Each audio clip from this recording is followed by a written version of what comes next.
It's the Don't Make It Weird podcast with your hosts, Daniel and Dina. Oh, hello there. Welcome to the Don't Make It Weird podcast. I'm one of your co-hosts, Daniel Quigley, and guys, we are your writing, storytelling, comedy podcast for the writing community, by the writing community, and now, officially for the first time ever, it's got two co-hosts that are now going to be published authors. And I know we had short stories published before, but now we have our own novels. Nothing special in Thunderstruck. Nothing special out now, and Thunderstruck will be out September 21st, 2023. But guys, that's not who you're here for. You're here for my co-host. You are here because I am joined, as always, by the elastic, edible, energetic, eccentric ebook herself, Dina.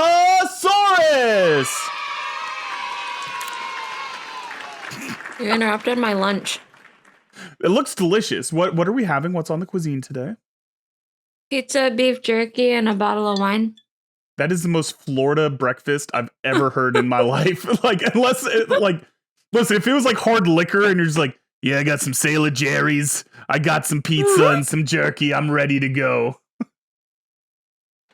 Yeah. She's got her mouth full right now, folks. But if you're only watching or only listening, then you're missing out on the experience as Dina slowly, sensuously consumes this pizza. It's very, very No, bad sound. That's a bad sound, Dina. No. Sean knows how I feel about that one. We have Get wild. Yeah. And so it begins. Myself. But you know what? I love you, Dina. And folks, tune into our YouTube. You can go watch Dina eat pizza like a champion. Which was better, the pizza or the jerky? Don't make me choose. All right. One last jerky related question. Do you go with like the hot jerky, like spicy jerky, or are you just a traditionalist? If it's like a small mom and pop shop, I'll go with spicy. Mm-hmm. But if I'm just like getting like the Jack whatever Link's brand from Jack Link's, Not a sponsor. then I just get teriyaki. Never get original though. That sucks. Never go to original. Okay, so you go teriyaki. I'm on board with that. And listen, I support Jack Link's because at least via their advertising, they support Bigfoot, and you know how I feel about Bigfoot. So Not a sponsor. Mm-hmm. But you could be.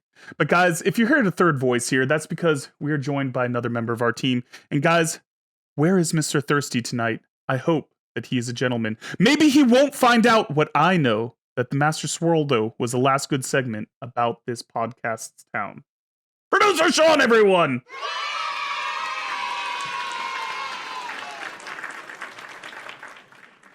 It is currently 8:51 a.m. in California. Not a real country. And On a I'm producing Saturday. a podcast, and I don't get to drink because it's 8:51 a.m. So if I'm cranky today, that's why. It's because this didn't might put like Bailey's cream in your coffee? I considered it, but I got shit to do today. Listen, I would give you crap about podcasting sober and that's not the Don't Make It brand style, but I mean, Dina lied to us for 9. Don't make it brand. What did Don't I make say? it brand style. Clearly, Daniel's been drinking this morning. It's not even noon yet, sir. And yes, I am drinking. So It's not even 9 a.m. yet, sir. in a made-up time zone, not a real time zone, guys. It's basically Narnia. For the time folks zone. at home that don't know, Daniel had this podcast scheduled for weeks. And he rescheduled last night at what was it, like 8 or 9 o'clock at night to come in earlier. Hey, guys. So we all had to rearrange our days for the freaking passenger princess over here. Okay. Passenger princess. My wife asked the favor. It wasn't my irresponsibility this time. Passenger princess. You I am a could have passenger just princess. communicated with her earlier. Yes. Yeah, but then that would mean I'd have a healthy relationship and communicated with my partner. That's not how I work. That's Oh my true. God. Fair enough. Oh man, well guys, I'm so excited for today because we're getting back after with the family episode. We've got conspiracies, we've got accountability buddying, we've got an incredible story time, and we're going to be talking about the rising cost of ebooks today. And I think we got some opinions on that. But first and foremost, Sean, even though you're being a loser and not drinking today, I heard that we drink on this podcast. That we do. We play a little game called Buffalo, where you're required to use your offhand to drink your beverage, alcoholic or not. We're all right-handed here, so we all use our left hands to drink, sometimes straight from the wine bottle. And if you catch us drinking with our right hand at any point in this, what I can't even fucking think of words right now. Hold on, let me sip Welcome to my coffee. life. So basically, what we found out is that 'Cause it's before 9 a.m. Yeah, Sean before 9 a.m. is exactly like Daniel all the time. See, if I just had a beer, everything He's would still be better. fine. If you catch any of us drinking with our right hand at any point, tweet at us, leave a comment below, and we will take our punishment right on the chin. We also have a list of buzzwords and phrases that if you hear this buzzer, that means someone said one of those things, and it's time for us to drink. And guys, we want to drink. We want to be here and drink with you, because the more we drink, probably the funny and more charming we get. That's a very healthy outlook on that, right, Dina? Mm-hmm. Yeah. And so, Just guys, throw it to her when her mouth is so full. You're doing it on purpose. I know you are. me, Sean, I would never do that. I would never, ever do that to our co-host. Dina, do you have thoughts about ebooks right now? Okay. So last week we had Alex James in the studio. How did that go, guys? God, I fucking hate Alex James because he's so funny. He's so charming. Charismatic. Well dressed. Talented. Yeah, it's bullshit. It creates an unrealistic expectation for the rest of us trying to lower the bar. And it's bullshit. Frankly, it's bullshit. Dina, what He was your always favorite looks so part? perfect, and then like I show up in the studio with like fucking pimple and sags under my eyes, and Okay, whatever. but he's also one of those, adults that doesn't have children, so he has like disposable income and can get full nights of sleep. It's He's a dink. ridiculous. Yeah, why do you have children? Is that the first postpartum? Why do you have children? Yeah. We're all Yeah, we've she come has full circle. regrets. She has regrets, weirdos. I would say definitely. We love our kids, so if you guys ever watch our episodes, maybe 20 years from now, we love you dearly. We do. Just not right now. You know how I feel, kid. That's right. Zebra, laser, got this. That way, if he's like a fuck up, I don't have to say like, I love you. Oh my god. No, you know how I feel. Oh, that's He good. fucked up. But if he's a great kid, then it's like, my mom's told me that he loves me, that she loves me. That's brilliant. That's brilliant. Mhm. I'm stealing that and telling everyone I came up with it. But Dina, what was your favorite part about the episode? I don't remember. I got way too drunk. Yeah, that's fair. That's fair. I would say I loved the hot takes and getting into the sexual Oh yeah.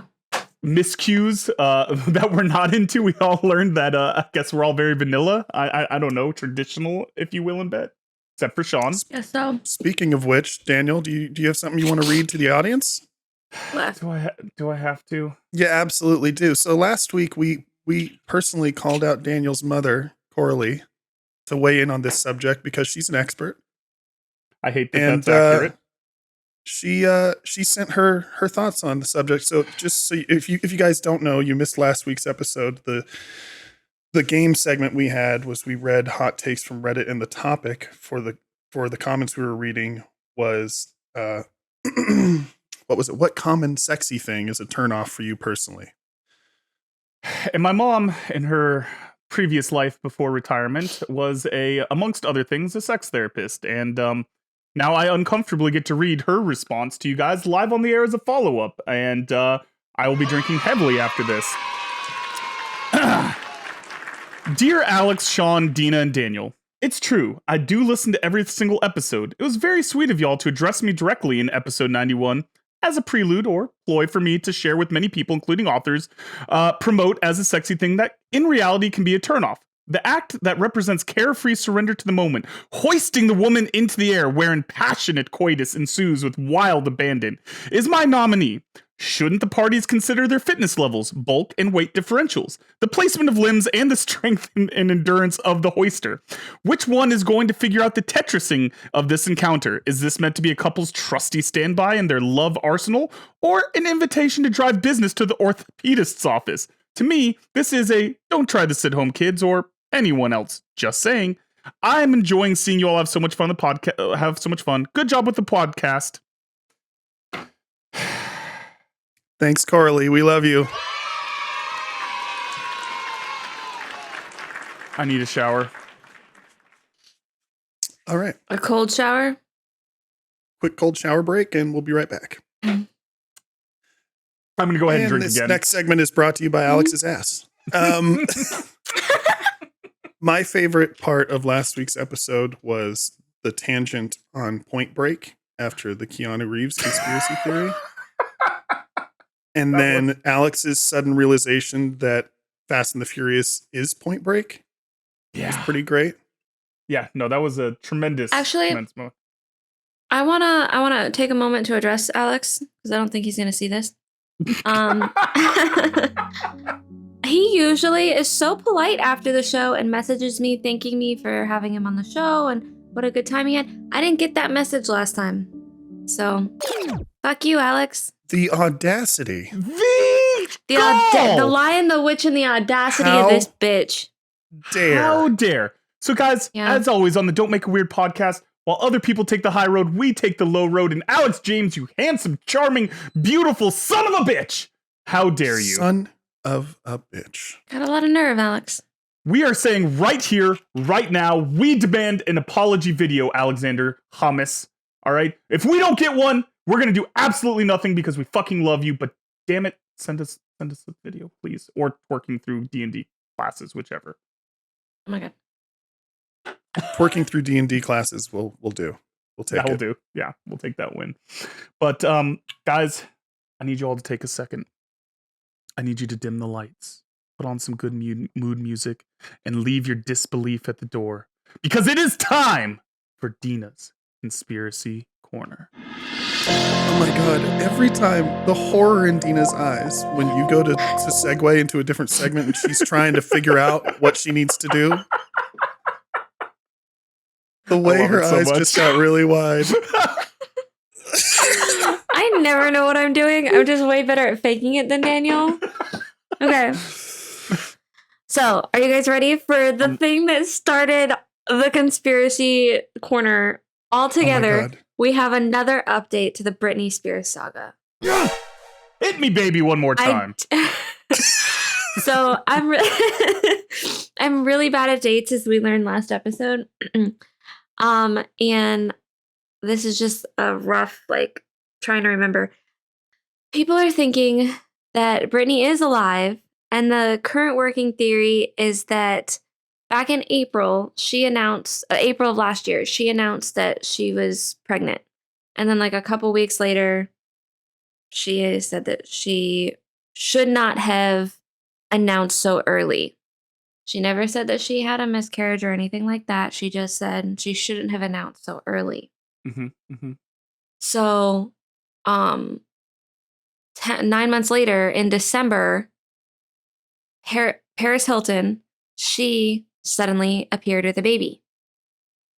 And Paris always shares every part of her life. She's always been very, very open. And she alleged that she didn't even tell her mother that she was pregnant with this baby, even though she shares everything about her life online. Current working theory is that we're getting all the CGI from Britney and everything because she was pregnant the whole time, is still under the conservatorship, was not allowed to keep the baby because we all know that she wanted a baby really bad. Once she got out of the conservatorship, they did not allow her to keep the baby, and Paris, being a good friend, adopted said baby. This all checks out. Oh. Yep. This is incredible. Okay. So Britney Spears is back to being alive, had a baby, wasn't allowed to keep the baby due to the conservatorship, and now it's Paris Hilton's baby. The deep fake face swap thing was to cover the pregnancy. Oh, it's got layers and layers. I mean, and there's no way Paris Hilton could have had an entire pregnancy without the public knowing about it. Yeah, there's no way. It's not possible. It's Paris Hilton. I mean, I know that people say oh, you can totally get away with not seeing or not being seen by the paparazzi and stuff. Even Kylie Jenner, who went to incredible lengths to hide her pregnancy, did not get away without being seen.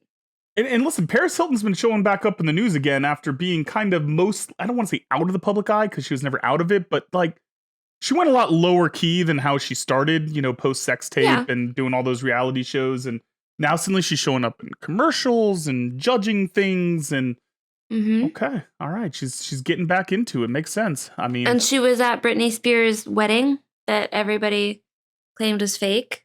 So that could have been them setting up who was going to get the baby. that could have been a meeting of the minds. I mean, this is brilliant. I've always wanted to have Sean raise my child. So like, this makes sense. Sean, are you willing now? Absolutely not. Come on, buddy. I'd let Sean raise my child. See, Then Sean, I we all can trust sleep. you. If you're bankrolling it, sure. I like that there's a price. Sean's like, you know what? For the right amount of money, yeah. Give me child support, and I'll handle it. Sean's about to have his DMs just destroyed. They're like, yeah, bud, we'll pay you for the kid. You're ready. Oh, Jesus. All right, so Dina, do we have any other conspiracies? Is this a double dipper today or just a Britney day? We can do a double dipper still. Aliens are Bang, not bang. real. Okay. Hold on. I actually That's love a this conspiracy. because we've gone full circle. Because it used to be sane, rational people said aliens don't exist, and now all the conspiracy theorists were the ones saying aliens do exist. But now we're having what the congressional hearings and UFO stuff coming out, and now that there's a possibility they could actually exist, the conspiracy theory is they don't exist. Correct. So in Take the me on a past, what was it? Again, dates in the 30s, I think, was when Roswell and shit blew up and all that. I want to say maybe 30s or 40s, yeah. It was the Okay. 1800s, Charlemagne times. Fuck you. Charlemagne was an alien. So back when we had like our first worldwide epidemic of freakouts of aliens and everything, that was happening during the last a Cold War or something. And it turns out that most of those sightings or whatever were the military testing out new equipment and everything, which can be seen. I think it's the something 71 plane. It's one of the military aircraft SR-71, that they were testing yeah. out back then. SR-71, yeah. Okay, so we're talking 50s and and- 60s just to update this timeline a little Maybe bit. 50s. Okay, all right. I was thinking 50s and then I said 30s. Okay. Okay. So that it turns out that all of like the UFO sightings and everything were test flights for the SR-71. Mhm. So now the current working theory is that they're telling us, oh, aliens are real, but they haven't said aliens. If you notice, they have not used that verbiage. Yeah. That they're testing out new technology for another Cold War, Cold War with China or whatever we're in the middle of right now. So they're not real. They're distracting us. This is the best one I've heard yet because we've come so far in conspiracy corner that we're back to rationality. We're back to reality. Just you go far enough, and that's what Yeah. happens. Eventually, the flat Earth will turn around. Then it'll be everyone believes flat Earth, and the conspiracy theorists are like, no, bro, there's a globe. Globe Earth is real. I've seen it. There's a fucking curve, bro. Oh, I love God. it. This was you did Yeah. good today, Dina. This was a good conspiracy Thank corner, you. and I'm very, very happy with it. But it's time now, Dina, to get into a segment that is 100% a Don't Make It Weird original. In no way was taken from the We Have Issues podcast with Anthony and Stevie Wildcard. It's time for the Accountability Buddy segment. Dina, how's the writing and accountability going for you? It's subpar. Did you say Actually, accountability? I was on like a really just it's too early for him, Sean. I was on like a really good flow, and then I took a nap one day and I haven't looked at it since. So yeah. Flow broken by sleep. Yeah, no, I get that. And I finally have actual accountability buddying news, and that's that my book Thunderstruck is officially open for pre-sales right now. You can get it on lostboyspress.com. You can go to Barnes & Nobles. You can go to Amazon. You can go wherever your heart tells you. And man, it's so exciting. We just did the cover reveal.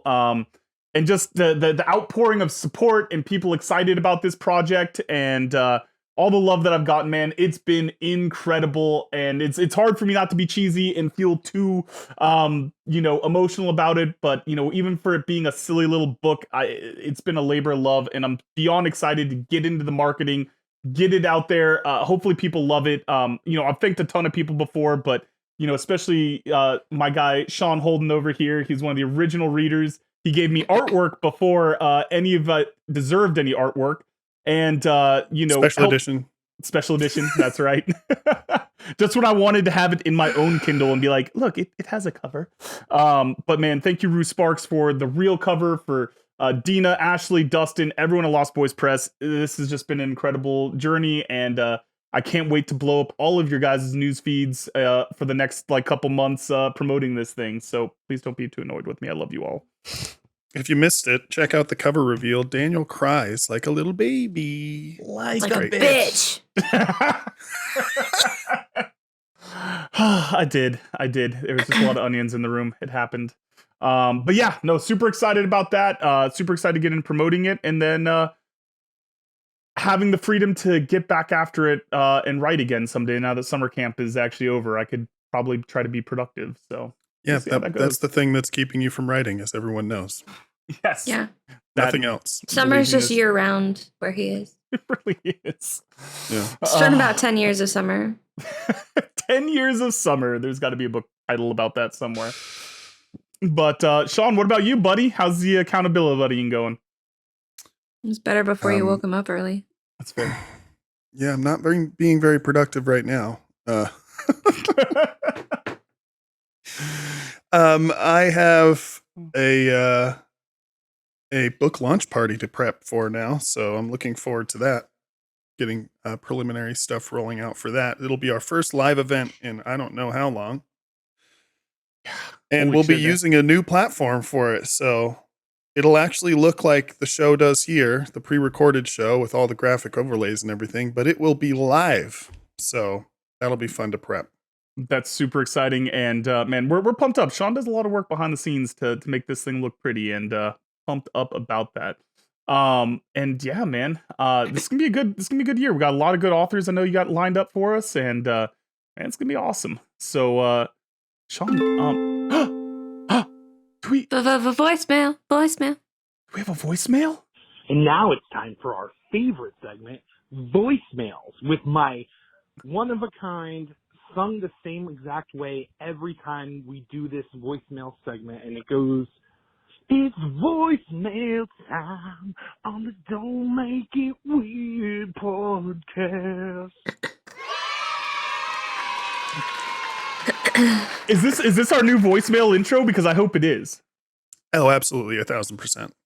Yes. I'm very excited about this. Just to go along with our outro written by Anthony Lafusi. I mean, we've got music on music now these days, guys. Another one? I was just kind of thinking the other day, it's just, you have so many relationships in this life, and it seems like only one or two will last. You go through all this pain and all this strife. He knew it immediately. And they're gone, so fast. Oh, yeah. They're gone just so fast. Yeah. So hold on to the ones who really care, because in the end, they'll be the only ones who are there. And when you get old and start losing your hair, can you tell me who will still care? Can you tell me who will still care? Bop. Oh, okay. That's what it was. Oh, that's what that was. Oh, man. That was funny. That was beautiful spoken poetry, and I love it. I actually quoted that in my speech to Daniel at his wedding. Oh my God, I lost it when he did it. Because he put it in seamlessly into the speech. It was chef's kiss. It was perfect. Thank you, Stevie Wildcard of the We Have Issues podcast. Check out their show. New episodes every Wednesday on YouTube and wherever you find your podcasts. Thank you, Steven Visacod. That was amazing.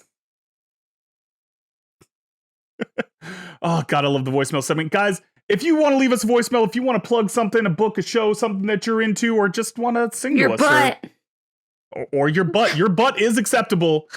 Plug it. Plug it.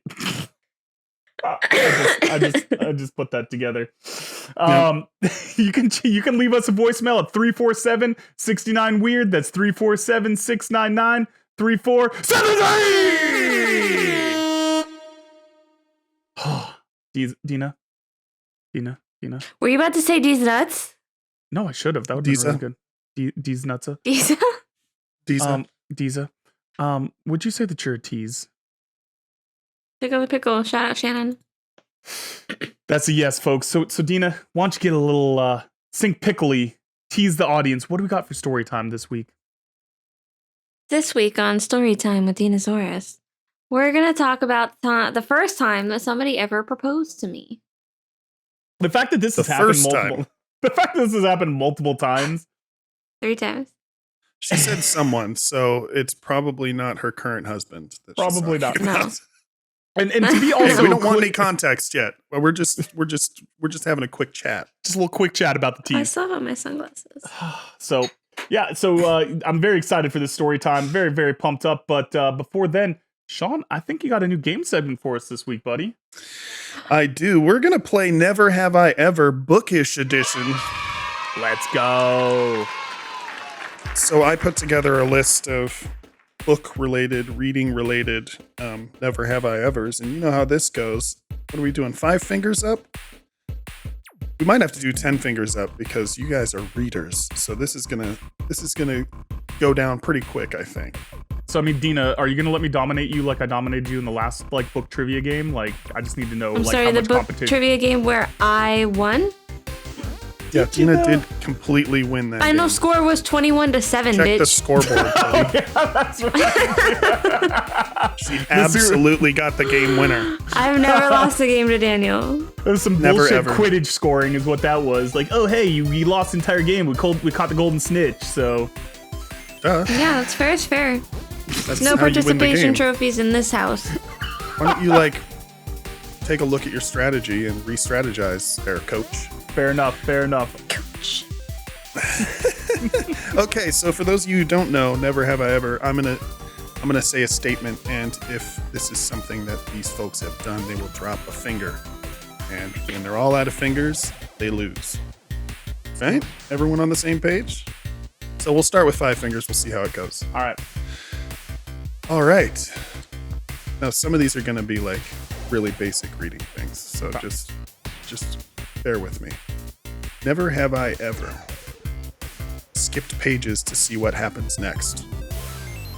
Yeah, I've done that. Both of you, of course you have. Listen, I had a habit very early on of when I started a book, reading the last 2 or 3 sentences of the book and then starting. What the fuck? I know. Yeah, same. See? Oh my god! I would read the last line. Yep. This is worse than dog earing. I'm taking this to Twitter after this recording session because I want to know how many people do this. Listen, you just want to, it's like Tarantinoing it. You want to start at the back, at the end, and then see how you got there. You're pulling a memento on us. Yes, we are. We're going full memento. Never have I ever read a book published in the 19th century. Yeah, I have. Yeah, I've read the fucking old Read a book from the 1800s? Yeah. Was it by Charlemagne? Fuck you. Charlemagne did not write a book because he was too busy getting laid, son. Too busy getting laid. All right. Never have I ever shared a naughty book recommendation for a friend. Okay, I mean, I've technically done it every time we've had a romance author on here, so... I mean, I've does that recommended count? Is Yeah, that recommending a book to a That's what friend, or I've is that done. promoting a book on a show? Okay, so it depends on what we're okay. going to constitute it, because, I've recommended Kirsten Bowling's book to a ton of people out there. Is that going to be more romance? It still has a little bit of smut, though. It's spicy. Yeah. It's a little So, spicy. Never have I ever met a famous author in person. I have. I got to meet Brandon Sanderson and Patrick Rothfuss. Those are my 2 big ones that I got to meet. So, Dina? I'm trying to think. I feel like I have, but I don't remember. Maybe I not. feel like you would have, but Michael Crichton has a restraining order against you, so. Leave me alone about the dinosaurs. I'm dead. Yeah, I don't remember. I don't think so. But you have sent your friends to famous authors for other friends, so that kind of. Yeah, I'm down to one finger. Yeah, I these might. are all. Well, wait. Do like comic book creators count? Because I've worked with some comic book creators in person. I think that counts. Yeah, I think that counts. Okay. Yeah. Comic books are books. Yeah. I will die on this hill. Yeah, I'm with you. Comic books are literature. Okay. Never have I ever read a book under the covers with a flashlight. I actually haven't done that because my mom would just let me read. So, like, I mean, I've read in the car with terrible light, which is probably bad for my eyes. But no, haven't gone under the covers to have to flashlight it. I have. Okay. Yeah, All I right. figured Dina would have. That was like her naughty thing when she was a kid. You know, staying up late, Yeah. reading. Yeah. Yeah. Not reading secular books. Reading secular books, non-cult approved literature. She had like a little I box actually in an air always vent got somewhere. away. Oh my god. I actually always got away with reading secular books. That was like She's the one reading thing that 1984. I got Dracula right up there. How dare you have impure greetings, Dina? Did both of you drop your hands? Or are you both? So I'm at tapped out? one I'm because out. I haven't done that one yet. So All right, let's. I'm more let's- cultured than Daniel. Let's add another Sure. hand. So All right. Daniel's at 6, Dina's at 5. all right. Okay. This is too quick. Never have I ever fantasized about a fictional character from a book I read. Yeah, of course I have. Dina, no? No. You've never had a naughty thought. No, I haven't because they're just fiction. Kane is a dreamboat. There is no way you haven't had a little thought in your head about Kane. No, I haven't. It's fiction. You have I an don't give a shit about imagination, fiction. Dina. Dina, you have an imagination. We all have imaginations. I haven't. If we were talking about Chris Evans as Captain America, she might have dropped a finger. But this is literature. But Captain America is still fiction, Dina. Oh my god. She can see him. Captain now. America's It's real like to me. He's real to me. Damn it. Fine, I'm giving her this one, but under protest.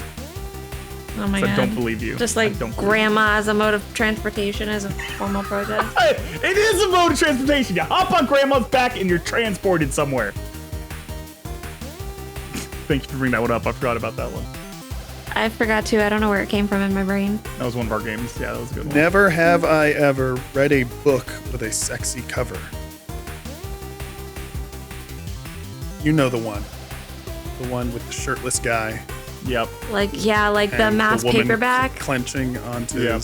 his thigh Yep. at his feet. I'm trying to think here. This is literally the reason Daniel bought a Kindle, so he can hide the cover art of the books he's reading on public transportation.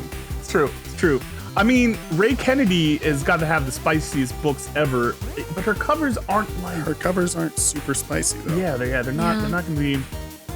They're not the stereotypical like Yeah, erotic novel like the cover. Highlander with his shirt Yeah. up and. Yeah, I haven't. exactly. Yeah. No, that's. I think keep finger up there. Wow, So- we found one that neither of you have done. It's incredible. All right. Well, hold on. Does I Fuck Frosty count as a sexy cover? Because I did Let me read look at that. this cover. Don't Google that. He's setting you up.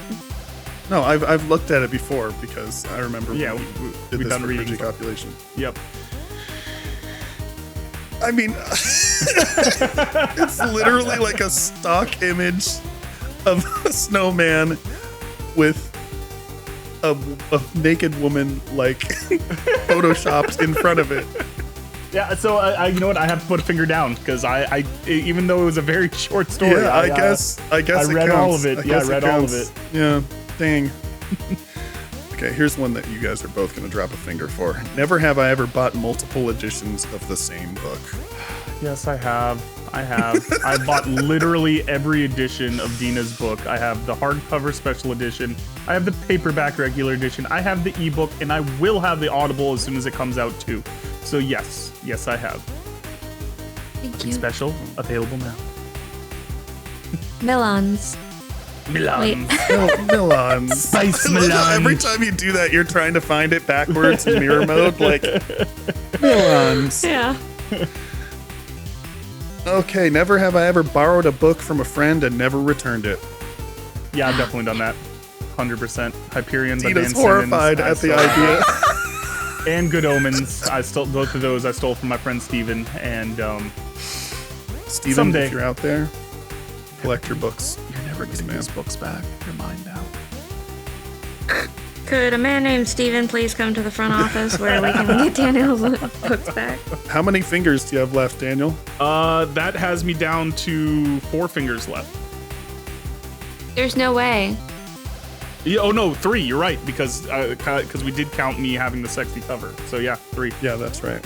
Maybe if you held your hand Okay. up like a real player, we would know. Yeah, literally. Never have I ever DNF'd a book less than 15% into it.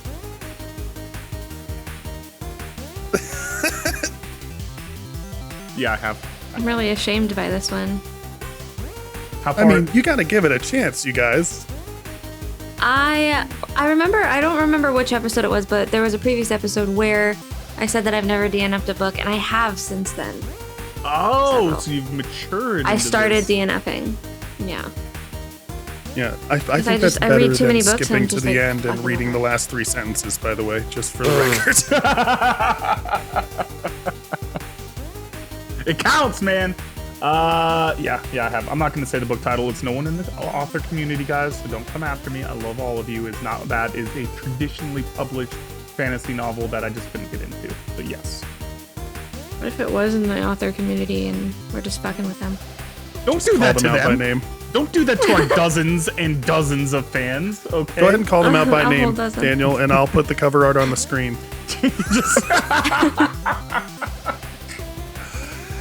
Never have I ever bought a book based solely on the cover and nothing else. Oh, fuck, I have. There was a book called The Got Warded it right Man. there. There was a book called The Warded Man by Peter V. Brett. It ended up actually being a really great book. It was such a badass cover. I was like, yeah, I gotta check this out. It took me 12 years to read it because I just liked the cover. Which one was I that? had no interest in reading it. Tiger's Curse by Colleen Hook. So, how long can it take you to read a book before you call it a DNF? Like you just said, it took you 12 years to read that. 10 years in, Oh, were you considering that a DNF? Or Okay. are you like, I'm Okay, still hold reading on. this? I had never even opened it. Okay, so yeah, Okay. that's not a But I That DNF. was do like have- you were reading it the whole time. No, You just I, owned the book for 12 years before you started reading it. I do have 2 books that I think they're also active on my Goodreads that I just, Yep. I'll probably never finish them, So but I'm not counting when it as a do they- DNF. When does it become a DNF? When you just like admit to yourself? Yeah, that you're Like, not gonna that pick you're this not one. gonna Right read it? now, it just became a DNF. Oh, just in this You're moment? seeing Okay. it real Yeah. time, baby. Yeah, fuck you, Cassandra Clare. Yeah. Damn, Sandra Claire. Jesus, now you're up there with mom water. Fuck you, Sandra Claire. Never have I ever reread a favorite book 5 or more times. I have. Well, Oh, we know wait, Dina do we has put a because she hand- doesn't remember what happened the first time she read it. Yeah. I'm down to 1 finger left, boys and girls. Yeah, I got 1 left. Yeah, Wait, do I put a finger down because I One have? finger's Never all you have need. I ever. so never have I. If you have never read a book 5 or more times, like the same book, then you You leave your finger up. Yeah, but if you So I have have, read, so I put a finger down. If you have Yeah. done it, you I drop a confused finger. myself. Are There you you go. just like figuring out how to play this like right at the end of the game? she's been playing it wrong the whole She's time. been Here's the dropping thing, fingers. Here's the thing. Every time I play this game, I get major anxiety because I know halfway through I'm gonna forget how to play. So like I start off strong and then I forget what I'm doing because I'm like, wait, does that finger? Wait, oh my god, am I about to lose? And then my brain just goes. Bleh. All right, Yeah. last one. I'm pretty sure this is the last one. All right. If we get Daniel with it. Never have I ever written erotic fan fiction. Does friend fiction count, Dina? Oh, she's got the middle finger up. I think that counts. That's fan fiction. You're fans of your friends. I'm a fan of you, Sean, so you know what? Yeah. Yep. Daniel, did you drop a finger on that one? No, because the only erotic fiction I've ever written was to help Dina with that one, and for when I tried to put a little short... Oh, that collab? Yep, that the spicy collab. Super spicy. And then one that was my own characters that I did for a, like, to try to get in the That was easy. just for that was just for the Spank Bank. Yeah, it was just for the Spank Bank, yeah. In general, honestly, I have never actually written... Well, okay, I've written Jar Jar fanfic, but that's just to mess with people. I actually haven't written any fanfic ever.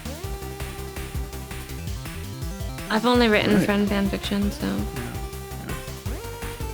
All right, speaking of sexy books or forbidden books, never have I ever sneaked a forbidden book past parents or friends for either spicy reasons or otherwise. Not really. I mean, I'm pretty open about it. My mom never cared. Dina, you know you had to hide something, buddy. I haven't. I only read like middle grade fiction back in the day, so like there's nothing to hide. All right, we Books go were one the more thing round, that like maybe. I could always have. Okay. Got like one left. You gotta get us I out. don't have very many left, and I didn't go in order, so now I have to find one that I didn't do already.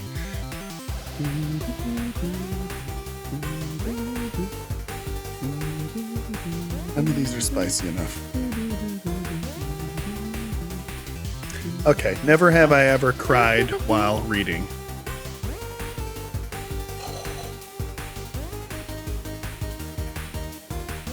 I'm trying to think. There've been a lot of emotional like things that I've read. I've definitely gotten emotional, but I don't think a tear has ever fallen off my cheek. Dang, I thought for sure I'd get one or both of you on that one. Yeah, I'm trying to think. I mean, It's I've just cried. fiction, bro. Dina, it's not about whether it's made up or not. It's how it makes you feel, Dina. Fiction can feel real. Not real. It's not real. I'm dead inside.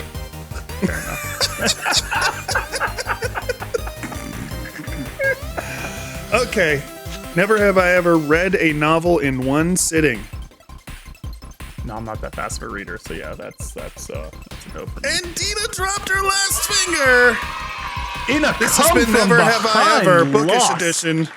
Oh man, that was a good one. That was a really good one. I like Wow, that. it feels good to win. So guys, she dominates me in everything, but to the victor goes the spoil. And guys, it's time for our discussion segment. And this week we are excited to talk to you guys about the rising cost of ebooks. And if you don't know, when ebooks first started out, they had a price cap of, I think, $9.99 was the max that you could charge for an ebook a million years ago. And, they always were roughly about half the price of getting a paperback. So it made a lot of financial sense. And especially early on, when Amazon was trying to get people to read Kindles and to use ebooks, ebooks were insanely cheap compared to getting the full paperback one. But now, the difference is, especially with a popular, famous author, anything traditionally published, you're talking maybe $1 or $2 difference. Maybe you get the paperback for $14, you can get the, ebook for $12, things like that. And it's priced a lot of people out of the market. And I guess, Dina, let's talk about it. Let's start from a publisher's perspective. Because a lot of people are going to look at this and say, why on earth are we charging so much money for an ebook? There's no printing costs. It's just a file. There's nothing else going on with it. I'm not putting it on a bookshelf. Why is this costing me the same amount as an actual book? Yeah, people got to make money, and that's the cheapest, fastest way for publishers to make money because virtually nothing goes into it. I mean, yeah, you've got your cover art, but you had that for the paperback. You've got editorial, but you had that for the paperback. This is basically free money for the publisher because it takes virtually nothing. If there's a paperback being published as well, it takes us nothing to you do a little bit extra in formatting to ensure that page flips are fine and like headers are the right size. That's all you do extra. And your formatting team is already doing that. It's a couple clicks of a button and then verifying that it's all good, and you're done. It's easy, free money that they can make bank off of. And so it's got incredibly high profit margins. I guess let's maybe look at it from the other side of the coin, because obviously it's easy to just say greedy publisher, greedy corporation, just trying to break us poor, broke authors and readers' backs with it. What would be the benefit of, like what cost benefit do you think would go into having an ebook versus getting the paperback? Like where do you get value as a, like where would you get value as a reader? Like what would be the benefit of having that ebook versus a paperback? Oh, you can bring it with you anywhere, and it doesn't, like, you can put it on your phone and it takes up 0 extra space. But if you're like a collector or you appreciate literature, like, and you want the paper, then you're going to go with the paperback. But space is the main thing. Like, we've got people in 1-bedroom studio apartments. They don't have space for 1 million bookshelves. So you're going to go with a paperback, or an ebook. Yeah, and also I guess and that's definitely I would say the main benefit is just the accessibility, the portability of it. It doesn't affect your life in terms of, like you said, spacing. But I think that also an important thing too is, like, if you look at libraries, they say that one book typically can live through about 30 loans before it's too damaged, too whatever, that they have to pull it out of the system or get something else out of it. So at least with an ebook, it's not going to deteriorate. It's not going to break down. You don't have to worry about, oh my God, hold that thing up, Dina. For the folks that are listening on audio. This is a book series that my brother and I shared back and forth a couple years ago. Like, we mailed it to each other. We've only read it, I think, 4 times in total, each of us. And for the folks that are listening only, it's a book ripped in half, broken spine. It is a well-loved book. Yeah, it's a good series. Don't you own packing tape? Like, can't you try to? Yeah, there's packing tape on it. Oh my God. So I'm very, very careful. I don't break spines on my books, but my brother does not care. So yeah. But anyway, sorry, going back on topic here. Sorry. No, and that's fine. And so I guess I would say that is a benefit of it. But in general, I mean, to me, the thing that really bothers me about what the ebook pricing does is that there's already been things where, like, Apple has been sued from the UK because they're allowing people to arbitrarily set prices specifically to price gouge customers. It's not a free market thing like it should be, because there were moments where it was going to start dropping, but then they said, you know what? We'll just not sell more. We're going to keep these prices artificially high and train the consumers to do it. And there's been multiple lawsuits and more lawsuits going with the rising cost of ebooks. And it's hard because it's already such a niche thing to be a reader. And most of us that are readers want to read 1,000 fucking books. And if we're just going to keep on getting priced out of it, and the authors, we don't see benefit from it. I mean, how much benefit do you think a typical author sees? I know it's a higher margin for an ebook than a hardcover, obviously, but like, these heightened prices, how much would you say they directly benefit an author, Dina? Oh, minuscule amounts. I mean, like, at LBP, our goal is to raise prices so that the author gets more money and the publishing house gets more money. But, like, at the end of the day, it's change. It's 20 cents, 15 cents. You're not getting a lot, even with raised prices. Yeah. Because, I mean, on Amazon, 70%, at least the last thing I read, said 70% for just a general goes to the publisher, 30% goes to Amazon. So then from that cut of the 70% that the publisher gets, the author gets, if they have a great contract, somewhere in that 25 to 30% range of that. And so these rising costs... Usually 20. Yeah, you're right. You're right. Not everyone does it like LBP, baby. But yeah, I mean, it's... No one, and listen, for a small press, it's different because you guys are trying to survive to make it to, be able to expand to be able to take on more authors, all that, and that makes sense to me because that's a direct benefit to growing the industry. But if you're Penguin, if you're, freaking Orbit, if you're Tor, if you're any one of those, I mean, it's not the agents that are making more money. It's not the editors making more money. It's not the authors. It's the house. Yeah. Yeah, and like. it pisses me off as a reader because like I shouldn't have to pay $14, $13 for an ebook. I know what it took you to make it. I know that you've made so much money off of it, especially traditionally published. Like I tried to buy Percy Jackson on ebook the other day and I was like, well, gotta wait for the library because it was like $9.99 or something like that for an ebook. Bro, Rick, you are so rich and your publisher is so big. You don't need a $9.99 ebook. Freaking relax. And it really, really frustrates me as a reader because that's the cost of a streaming service a month. So I get one book a month. That's about it. That's what's in my budget. And that sucks because, you know, now that takes a lot of authors' ability out to be able to sell books because people now have to budget how much they can get. And yes, libraries are incredible and they're amazing. But if you're, an indie author, if you're someone that isn't a huge name yet, it's hard to get into a lot of those library systems to get noticed, to get all of those things. And so they are relying directly on ebook sales and we're getting gouged. And this is, it's happening in courts and stuff. And it's not just fiction books, it is textbooks. What is happening with the ebook series of college books, like textbooks, is insane what they're doing. They're buying the rights and charging you $300 for a fucking ebook textbook. Like, are you serious right now? Like, that's insane to me. It's nauseating. And like, I get it. It's easy money. So like, of course they deserve to make a profit. And like indie presses, small presses like LBP, we're all volunteers. Not a single one of us makes money. So like raising the price of an ebook is just getting us pennies closer to maybe being able to pay a staff member. But like at the end of the day, we're raising it and oh my God, it just pisses me off because I hate seeing it for our readers because again, they're having to budget. Yeah. And it's not possible to get more than one book a month, maybe two books. Like skip your Starbucks for the day and maybe you can get another book. Yeah. And it's like, that shouldn't be like that. Reading is education, even if it's fantasy, even if it's romance, even if it's, whatever, like all of this is making you smarter, making you see things, look at different perspectives. It enriches our society to be able to have access to a wide variety and genre of books, and it's pricing everyone out. And so that means that people that maybe are coming from lower income families, and stuff like, listen, I'm not proud of it, but when 10, 12 years ago, long before I was even a writer, and I was just a broke ass college student, listen, I filled my Kindle with 100, the NPR top 100 fantasy books that I pirated, all from freaking, whatever I don't even remember what pirating service I used. And I did Allegedly.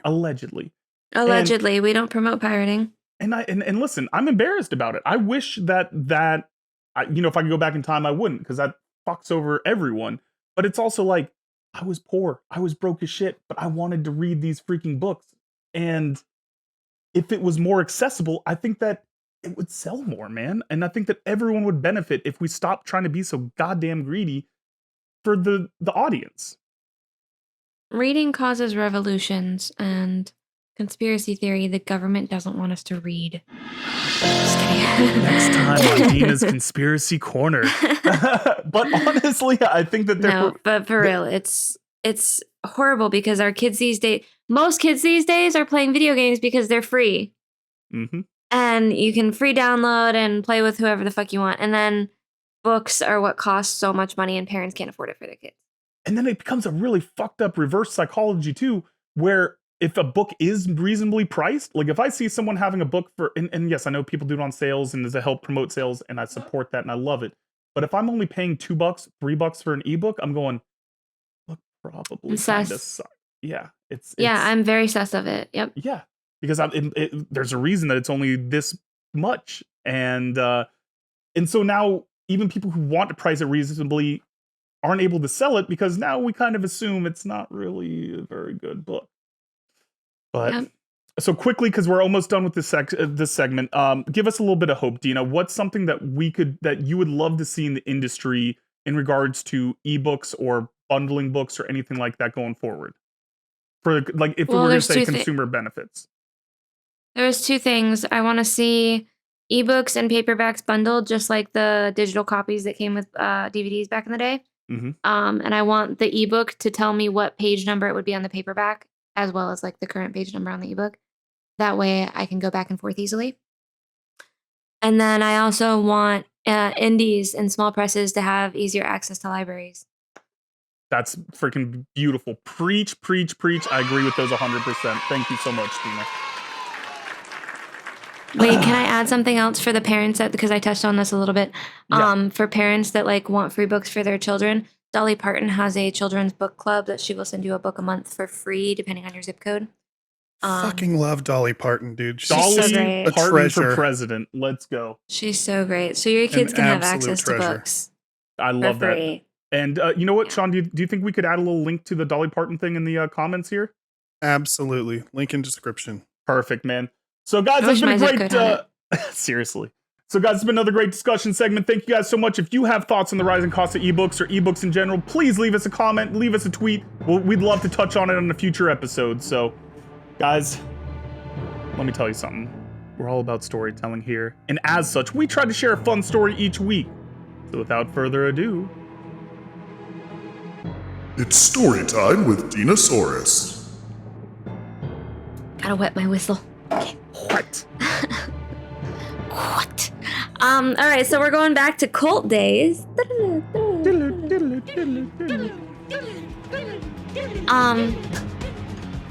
We had this family friend, and it was very common in the cult to have arranged marriages. Your parents would decide who you're gonna marry. That was that. You had no choice. The girl had to say yes. She could never say no. Didn't matter who he was. Didn't matter his background. If your families came together and agreed, you were basically sold. Did you at least So- get livestock in the deal? Like, was livestock still on the table? That's a different story time. Oh, Jesus.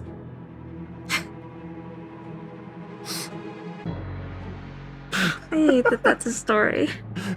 I'm worth 2 goats if anybody was wondering. Save it for story time. Okay. Alrighty, so we had a very close family friend. They had 7 children, I believe. And then there was me. And our dads were best friends. Our moms were best friends. I was best friends with the sister, one of the daughters. And they had a son my age. He's a little bit older. And it was basically like it had never been spoken or agreed upon, but it was basically I was supposed to marry him. And as children, we were probably like 5-ish, that age, you know, where you couldn't open a door. Yeah, very, very common. Yeah. So I definitely had a crush on him because like it was just a given. That was the boy that I knew. That was, that's the culture we were raised in. I had a crush on him. He definitely had a crush on me. We were for sure supposed to get married when we were older, but I don't think like we fully realized what that meant.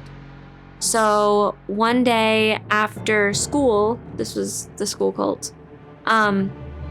We weren't allowed to be alone together. Boys and girls can't ever be alone. But we were playing tag, and he stopped behind a door and like around the back of the building, and he stopped me when I was running after him. And he knelt down and he proposed right there and said that he was going to marry me one day. Okay? We were like 5-ish. Oh. So I said yes. Okay. Okay. First After fiance. we escaped, so after we escaped that specific cult, his dad became a preacher, not a cult, at a different church. Less and culty, cult adjacent. Cult adjacent. So we left that one cult where he proposed to me. We went to this new place. His family started a church here. This new place happened to also be a cult. So, yes, normal. So we got out of that. 5 years later, we went to his family's church.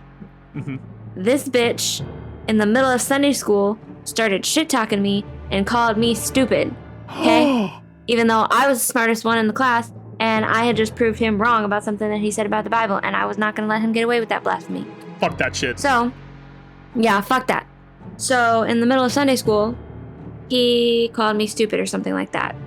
Yes. And I said, oh yeah?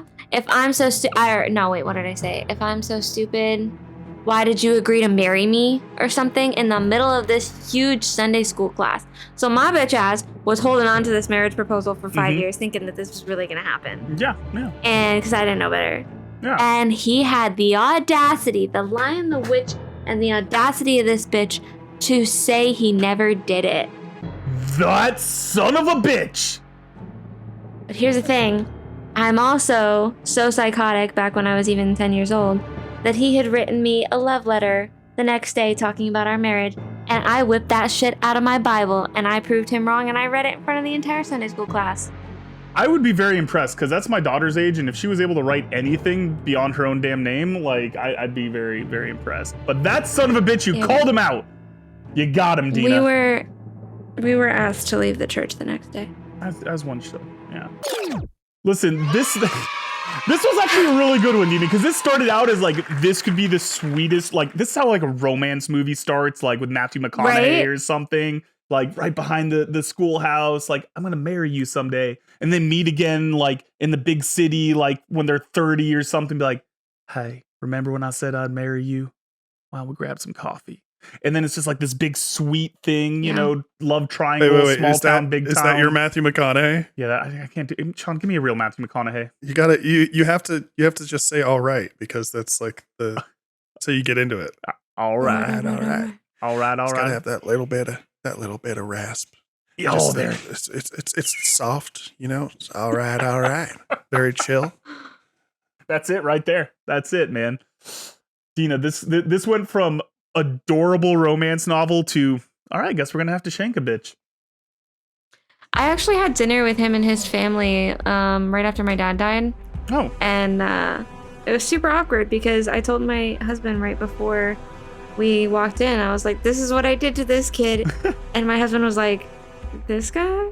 This fucking guy? Yeah, Tim's like... Yeah, it was really awkward. No, I got it. I really wanted to ask him if like he remembered or not. But I figured that would be really weird because, like, I'm a married woman now. So. No, yeah, exactly. I'm with you. But you know what? He picked the wrong choice on his life adventure. But folks at home, you guys can choose the right path and tell us which one of Dina's next Choose Your Own Adventure stories you'd like to hear. Dina, what do you got for the audience? Next week, you can choose from... Well, not next week. Next family episode, you can choose from the lockdown that turned into the Lord of the Flies, the worst birthday ever, or the dog attack. See, here's the thing. The lockdown turning into Lord of the Flies sounds like the most epic story here, which therefore means it's gonna be boring. And you're leading us astray there. The dog attack feels sad because I love dogs and I don't want to hear a dog attack, but this also means it could be crazy. Dean, Sean, what do you think, man? Because like right now, my gut is leaning towards worst birthday ever because I like commiserating in other people's pain. But yeah, misery loves company. Yeah. Lockdown, like Lord of the Rings. Lord of Flies. Is the Flies. Lord of the Rings. Flies. Lord of the Flies. Okay, so I didn't read it right. Lockdown, like Lord of the Flies, sounds like it's gonna win. Like I feel like, knowing what we know about our audience, this has chaotic Dina energy and people love it. Yeah, this is true. But I'm with you. Worst birthday ever, I think, is the one I'm going to vote for, because dog attack, like it's unclear if someone's attacking a dog or a dog is attacking someone. Either way, I'm not really interested because I love dogs. We love dogs here, unlike Chad Ryan. Chad loves dogs. Hashtag Chad loves dogs. Hashtag. Chad loves dogs. But I do like the idea of chaotic Dina. And let me tell you, if it had been lockdown turned into Lord of the Rings, I'd be in 100%. I want to know. Oh, yeah, totally. Yeah. That's the one. See, that's where my head was. That one would have me so fucking on the edge of my seat.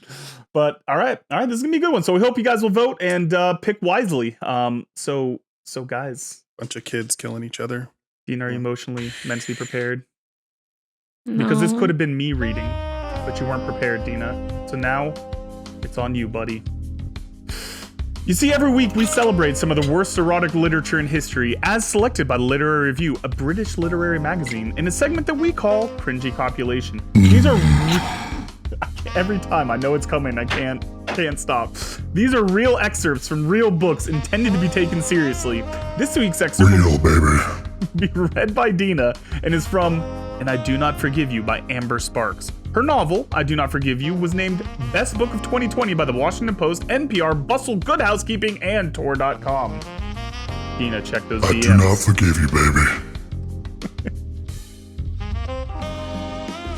He'd been with many women in his life, women of all shapes and colors and ages, but he had never been with one who moved like this. She was a shapeshifter. This young student of his, instead of multitudes, she contained animals, a stable full of them. She moved on top of him like a snake, slither, slither. Her long Slither, gleaming slither. body, slithering, sliding, moving down his length. As he slipped in and out of her, she was a tiger, biting, luring, tearing. She was a panda, delicately nibbling, content and placid, breast hanging pendulous yet pert. She was the gazelle and he the apex predator, and together they rode the hotel bed like a savannah, he consuming, she submitting. As she moved through this dance of beasts, he was exhausted, invigorated, insatiable. It was like fucking Noah's Ark.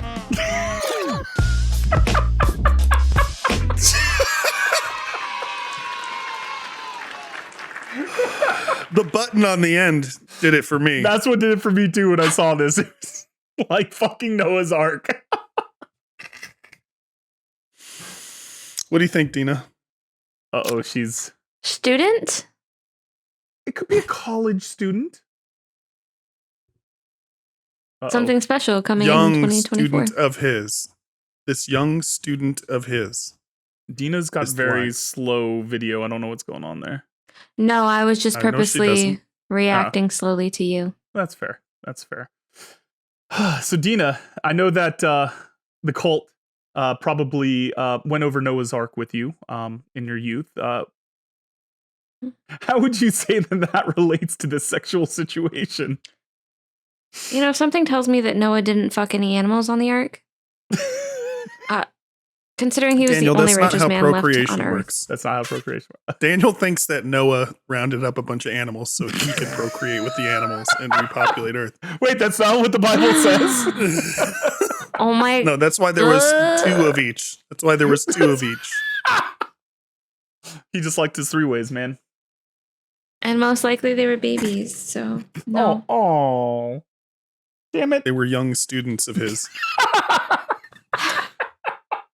I just like how, like, I like all the rest of the animal analogies, like, I was in with. I was like, all right, snake, I can get that. Like, gazelle and apex predator and all of that. But then he's like, but she was also a bit like a panda.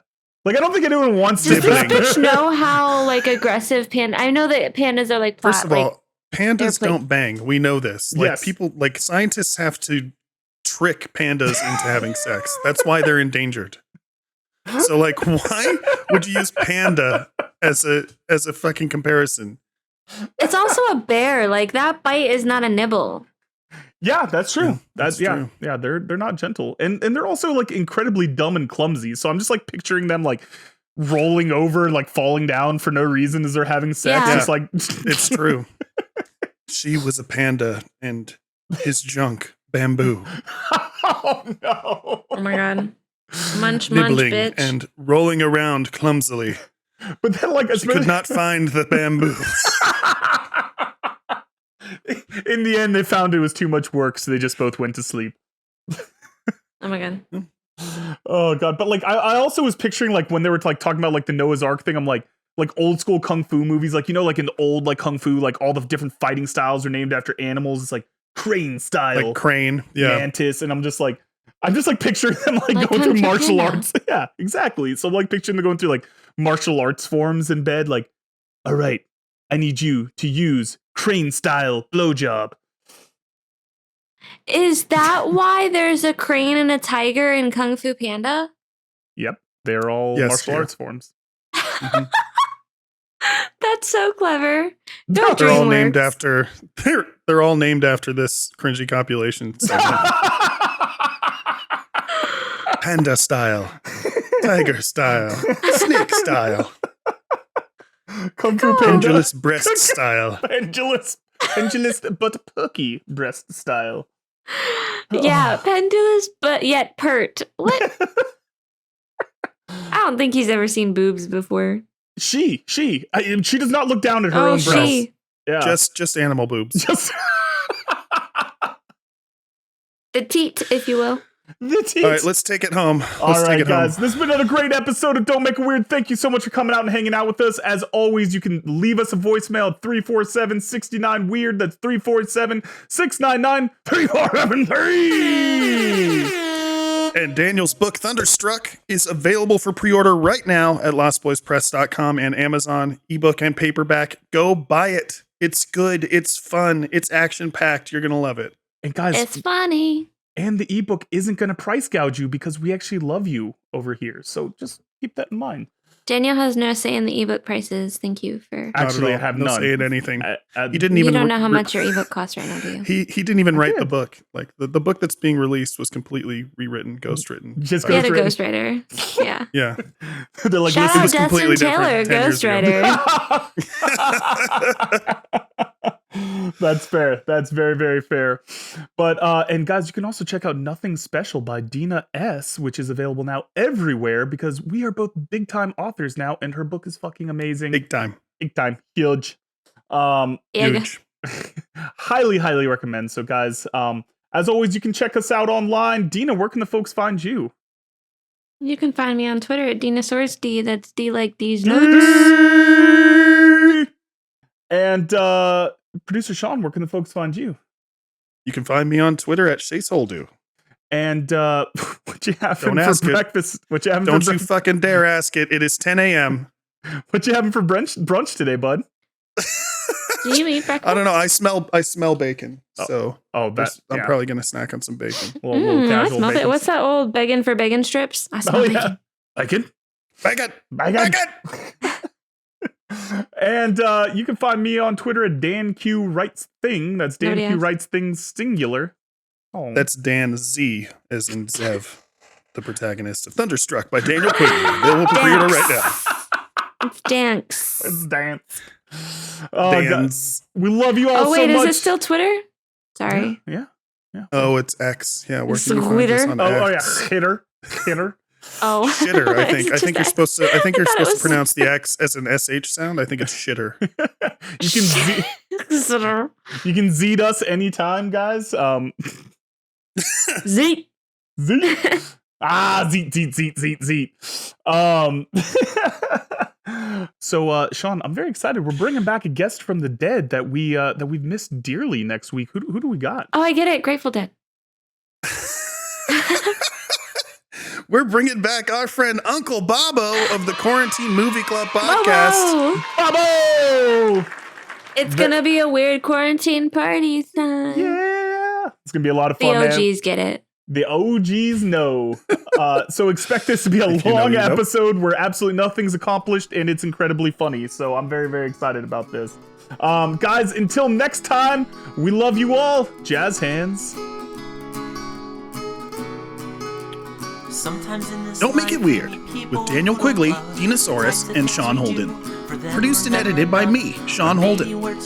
Theme song by Amaria. Incidental music and sound effects provided by VoiceMod, as well as the YouTube audio library.